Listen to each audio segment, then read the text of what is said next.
Parcours, alors débuté à l'âge de 10 ans au cercle d'escrime de Melun avec le maître Ernest Revenu.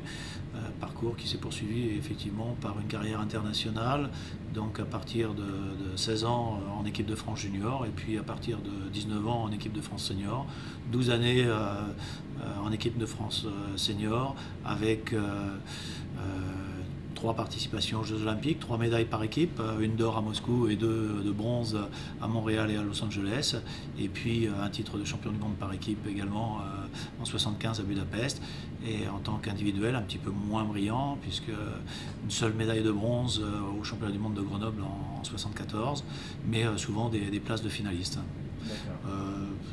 Ce que j'en garde, c'est surtout ces 12 années pleines d'équipe nationale, avec évidemment tout ce que le sport de haut niveau peut apporter, et en particulier, bien entendu, une expérience extrêmement enrichissante pour la vie.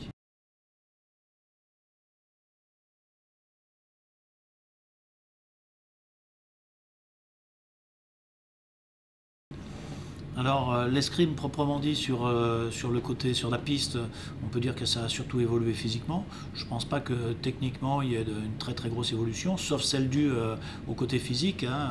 Donc sans doute aujourd'hui des attaques qui partent non plus de l'immobilité mais de la mobilité, donc un style légèrement différent.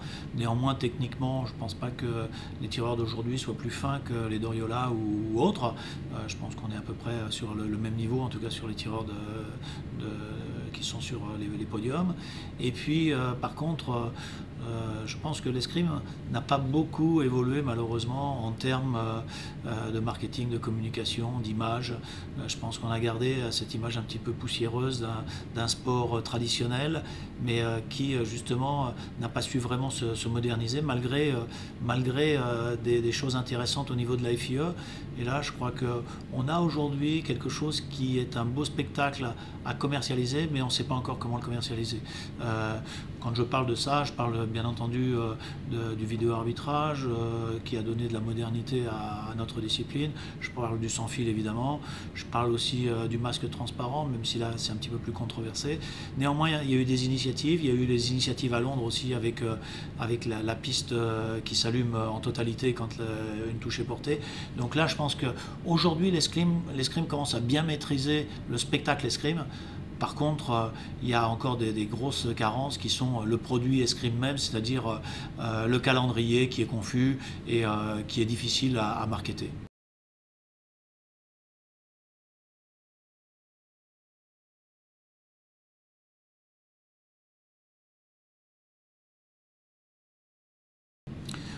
Nous, ce qu'on en garde, évidemment, un très très bon souvenir, parce que c'était une aventure périlleuse, on va dire, puisque une aventure difficile surtout budgétairement. Il fallait quand même trouver un budget de près de 5 millions d'euros, et ça, c'est pas évident, surtout qu'entre la date où on a posé la candidature et la date où ça s'est déroulé, il y a eu la crise qui est passée par là, donc ça a été extrêmement compliqué.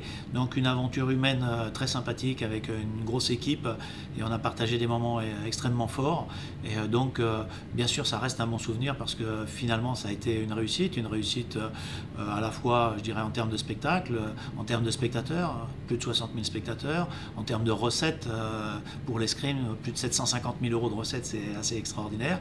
Ça a été une belle réussite française aussi en termes de médailles, puisqu'il y a eu ces titres à l'épée, à la fois donc l'épée homme par équipe et puis Morinissima à l'épée dame, donc une Marseillaise inoubliable je crois sur le dernier jour, surtout après un match difficile sur les États-Unis. Donc grosse satisfaction de ce côté-là.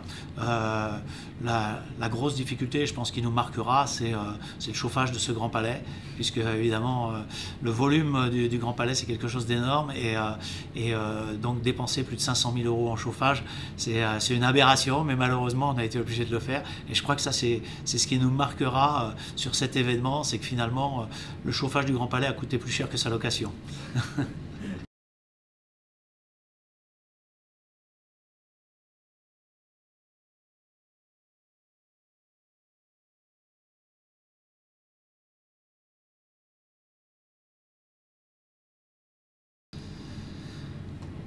Oui, j'ai des regrets, évidemment. J'ai des regrets parce que effectivement, j'ai pas le sentiment d'y être arrivé en totalité. C'est-à-dire que ce que j'aurais aimé, c'est un résultat plus rapide et à la fois une mise en place plus rapide et un résultat plus rapide. Et en gros, en 8 ans, sur 2 mandats, j'ai l'impression d'avoir simplement posé les bases et que l'appropriation de la part des clubs de cette escrime de loisirs, on va dire, hein, puisque je crois que ce qu'il faut bien voir au départ, c'est que pour développer l'escrime, on a choisi de développer en parallèle de l'escrime de compétition, de l'escrime de loisirs pour des publics ciblés, d'où le fitness, d'où le ludo, d'où l'escrime des seniors, etc. Je crois que l'approche marketing, elle est intéressante. Je crois que les clubs l'ont bien saisi.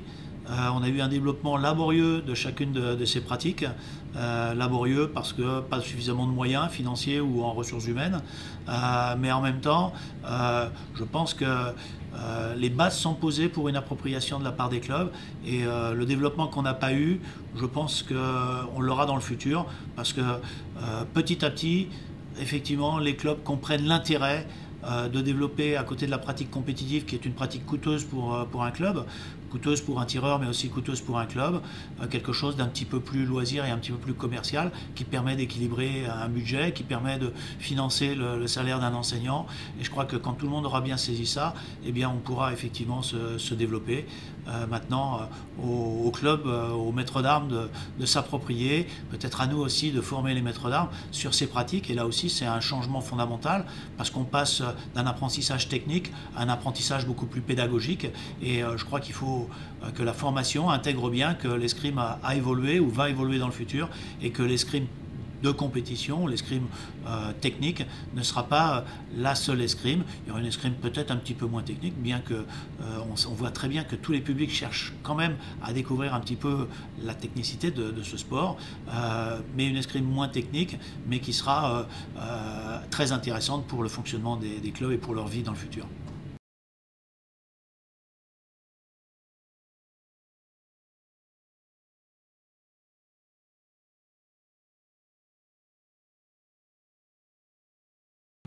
Je crois que c'est un long processus. Hein, c'est un échec bien entendu sur le moment parce qu'on ne pensait pas tomber aussi bas. C'est-à-dire qu'on s'attendait effectivement à avoir sans doute moins de médailles que sur les Jeux Olympiques précédents. Bon, on espérait quand même 2-3 médailles, dont un titre, et qui nous aurait permis de sauver la face. Néanmoins, c'est quand même un processus qu'on voit depuis 4 ans, à minima, hein, depuis au moins Pékin. Antalya, les championnats du monde ont été difficiles. Paris a été un petit peu l'arbre qui a caché la forêt parce qu'on était à domicile et qui a eu, c'est vrai, cette réussite des épéistes. Bon, on a vu Catane et là, maintenant, on voit Londres. Bon, je pense qu'il y a une situation qui s'est dégradée. Qui m'a amené en tout cas à m'interroger sur notre fonctionnement au haut niveau et qui m'a fait découvrir un fonctionnement qui est resté malheureusement très archaïque, pas suffisamment scientifique, une approche pas suffisamment, alors j'ai pas envie de dire professionnelle parce que je voudrais pas remettre en cause la compétence des entraîneurs nationaux. Je pense que c'est pas le problème. Le problème c'est un problème d'organisation globale de notre haut niveau et particulièrement à l'INSEP. La formalisation des droits et des devoirs d'un athlète qui est sur un double projet, comment on fait fonctionner le double projet, quel est le projet prioritaire, le projet sportif ou le projet personnel, et comment on fait en sorte qu'il y ait des droits et des devoirs, droits de l'athlète bien entendu par rapport au développement du projet personnel qui pour moi reste un incontournable parce que c'est pas un sport qui va permettre de nourrir quelqu'un à vie, donc un double projet incontournable. Par contre, des devoirs par rapport à un investissement au travers de l'acceptation de rentrer à l'INSEP et des devoirs par rapport à des contraintes d'entraînement. Et ça, je pense que les athlètes aujourd'hui doivent s'engager. Et tout ça aurait dû être formalisé, ce qui n'est pas le cas. Et je pense que là, on a péché par manque d'organisation au sens large.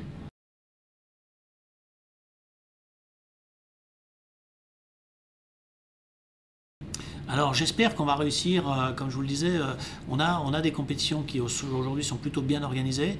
Ce qu'il faut, c'est qu'on essaye de rendre un calendrier marketable et donc faire en sorte qu'on s'inspire sans doute d'autres sports pour faire qu'il y ait quelque chose qui soit vendable à la fois aux médias et au public.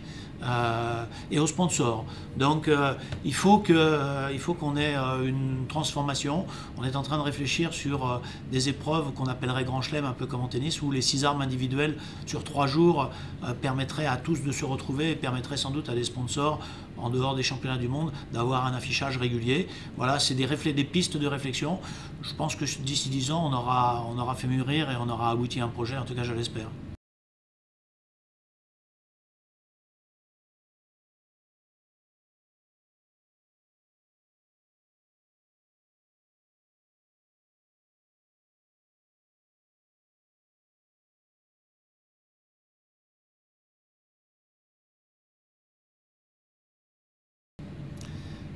Oui, alors qu'est-ce qui est dépassé? Je pense que c'est notre fonctionnement sur le haut niveau.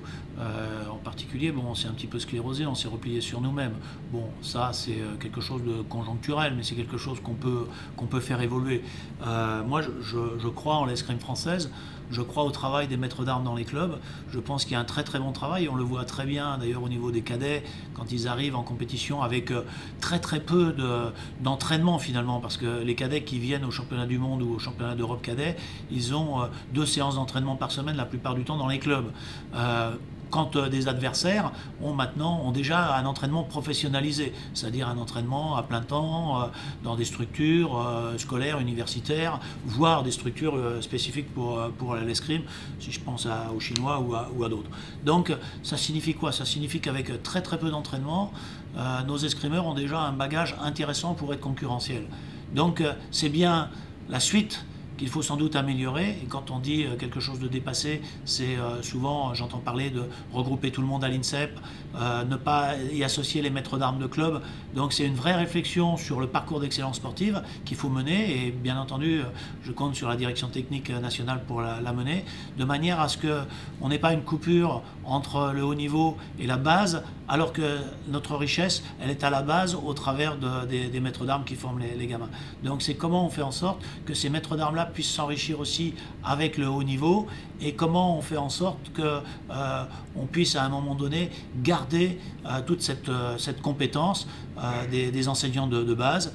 Et puis, je pense aussi, il faut vraiment s'ouvrir, il faut s'ouvrir sur l'étranger, il faut s'ouvrir à tous. Je pense que si on veut rester concurrentiel, eh bien, il faut absolument qu'on accepte à un moment donné que d'autres découvrent ce qu'on fait à l'entraînement, mais ça va dans les deux sens. Et je crois que si on veut rester concurrentiel, il faut une ouverture qu'on a refusée ces dernières années, d'où certaines décisions que j'ai demandées au DTN ces derniers temps.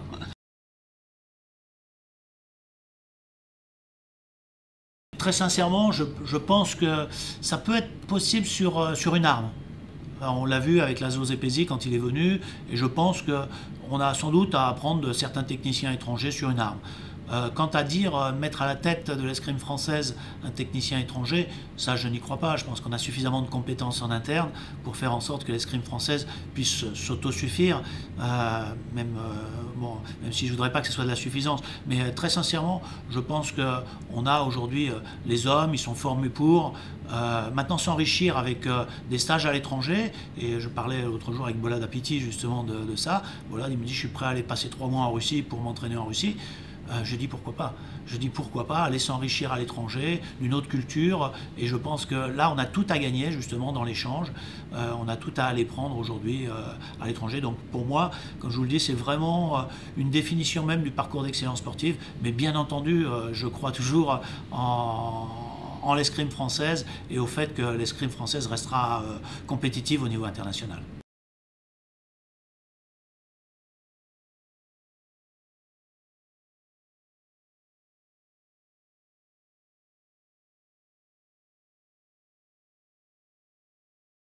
Ah, j'en suis convaincu. J'en suis convaincu. Je sais que bon, quand je suis arrivé, j'avais dit que un des domaines où on pouvait faire des progrès, c'est dans l'exploitation des statistiques. On a aujourd'hui très peu de choses. On a souvent des images, mais qu'on n'exploite pas réellement. On a des stats, et les entraîneurs ont chacun leur stats de leur côté. Je pense qu'on a à organiser une gestion des statistiques, et je pense que l'outil que vous mettez en place, c'est quelque chose qui a à la fois de la souplesse, mais qui en même temps pourra permettre des synthèses et qui pourra permettre des analyses plus approfondies, à la fois pour effectivement les tireurs, les techniciens, voire des gens comme moi qui sommes toujours très intéressés par ce qui se passe.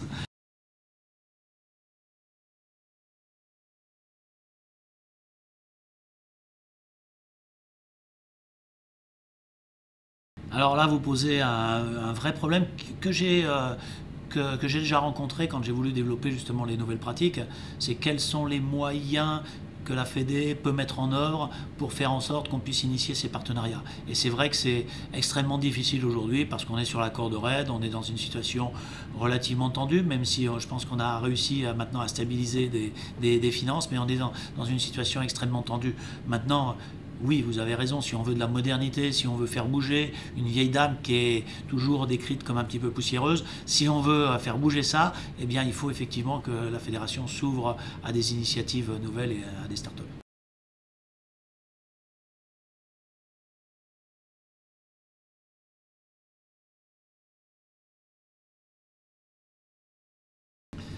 Je pense qu'on a mal présenté les choses, c'est-à-dire qu'on a présenté l'escrime comme un sport doublement inaccessible. Inaccessible socialement, ce qui est faux aujourd'hui, et inaccessible techniquement. Alors c'est vrai que c'est un sport qui est complexe techniquement, mais tout est complexe techniquement. Courir un 100 mètres, c'est extrêmement complexe techniquement. Par contre, en rendu, évidemment, un 100 mètres, c'est un 100 mètres et on voit bien celui qui gagne. En escrime, moi je pense qu'on a besoin de moyens modernes justement pour faire en sorte que les gens comprennent mieux. Je pense qu'on a besoin de moyens modernes, de moyens pédagogiques. Expliquer la différence entre les trois armes, c'est pas quelque chose de difficile à comprendre. Si on l'explique, si on explique les surfaces de touche, si on explique la manière de toucher, c'est pas très compliqué. Donc ça, c'est un vrai besoin pédagogique et je pense que la Fédération internationale est en train de se pencher sur le problème. Et puis après, c'est expliquer que finalement, dans l'escrime, il y a deux choses. Il y a un jeu très technique, mais là, je vais faire une comparaison avec le judo. Très sincèrement, si vous regardez un combat de judo, vous ne comprenez pas grand-chose non plus, à part quand il y a un super ippon. Bon, c'est pareil en escrime, quand il y a une superbe touche, une attaque sur la préparation ou une superbe parade riposte, tout le monde est capable de le comprendre. Il suffit qu'il y ait un spécialiste qui l'analyse et puis qui dise aux gens de regarder un ralenti. Et donc, c'est aussi les moyens techniques qu'on met en place pour donner des explications au public qui nous permettront, je pense, de faire en sorte qu'à terme, l'escrime sera beaucoup plus lisible.